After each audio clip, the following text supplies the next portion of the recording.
Hello, I'm Richard Toy, and with me is Dr. Stacey Hind, who is Director of Postgraduate Research in the Department of History and also a historian of Africa. And we're here today to talk about the Centre of Imperial and Global History and why it's a really great place to do postgraduate research. So what are the key strengths that we have? The key strengths we have as a centre are, particularly our truly global coverage. So we have researchers working on Latin America, China, Africa, Asia. So we can give a really good broad geographical coverage and kind of comparative coverage as well, which is really useful for our students. And in a sense, they're also sort of thematic areas that we're particularly strong in. So we might talk about sort of trade and political economy, the work of David Thackeray, Mark William Palin, and so on. Decolonisation is obviously another big area. Decolonisation, particularly violent decolonisation, Martin Thomas's work. Exactly. So we also have links with other research centres, such as the Centre for War State and Society. We have good links with the Institute of Arab and Islamic Studies.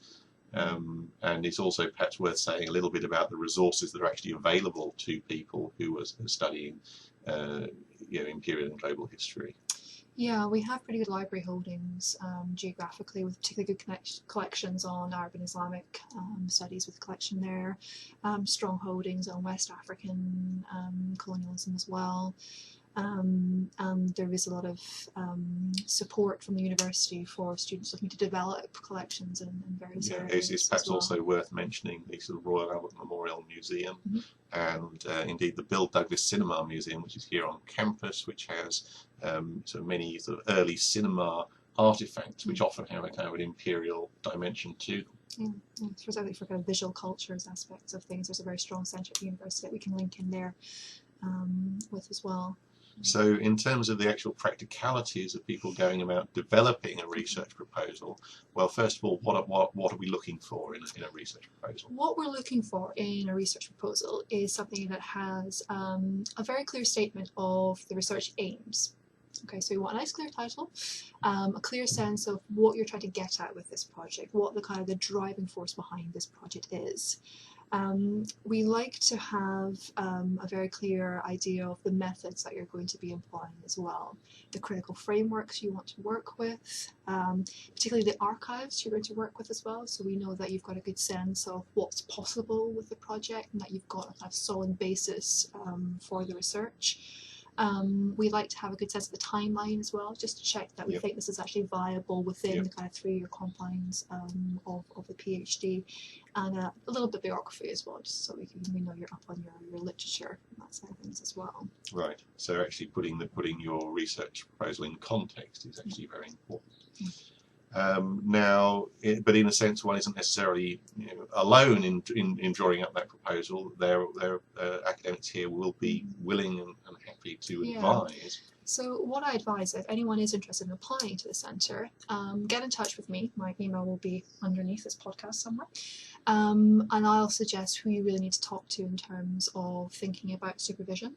And then we suggest that you develop the proposal along with your supervisor, so you can get their input and so you can check that actually the way you're approaching this is going to work with them as a supervision team, and they can give you some guidance on how you frame the proposal going forward. And then after that stage, we can think about submitting the proposal to formal application. And the formal application procedure, how does that work? The formal application procedure is it's all submitted through the College of Humanities for Exeter for internal applications, so domestic funding applications at least, and they will then send it on to us. But if you have any questions about the formal application procedures, please just get in touch with me, and again there will be a kind of explanation in detail under the podcast for you there. Great. And in terms of the kinds of funding that people can apply for? Okay. There are 3 main funding competitions that we have here. Okay, we're part of what's called the Arts and Humanities Research Council South Western Wales Doctoral Training Partnership, the AHRC SWWDTP to give you the acronym. This is a national competition for research funding, and as part of this competition what we're looking for are people to be co-supervised between someone here at Exeter and another supervisor at another university within the doctoral training partnership, so places like Cardiff, Bristol, Southampton, Bath, for example. So that is a national competition, so there is a sort of national level application procedure, so you apply to one or more doctoral training partnerships as part of this. The deadlines for this application opens on the 30th of November and then closes on the 11th of January. So it's particularly important to get kind of feedback quite early on if you're looking to develop a proposal for that competition. We also have the ESRC competitions, which are the Economic and Social Research Council. Yes, so if your research is more sort of socioeconomic or more politically focused, you may well come under this research council as well. Again, there's another separate competition for this, which closed on the 4th of February 2016. So you can apply directly to Exeter for that one. There are also a number of college awards which are made by the College of Humanities at Exeter across the various disciplines. We usually have a region of 12 home EU awards and 2 international awards, 2 full international awards. And it's also worth emphasising that people can apply both to the AHRC and possibly also the SCOC as well, but that shouldn't prevent them from applying for the college awards. Yeah, definitely. So you kind of make multiple applications there. Now, as a kind of a final thought, just thinking about sort of the trajectories of some of our students, that we obviously don't just want people to get a PhD as an end in itself. We want to help them develop their careers. I mean, maybe you can say a little bit about that. I mean, what we've been working very hard on recently is actually supporting our PhD students as they make the move from the PhD to becoming an early career researcher. So the students that I've supervised recently, all 3 who have completed have gone on to postdoctoral positions, and one of them now has a full-time position at the research centre here.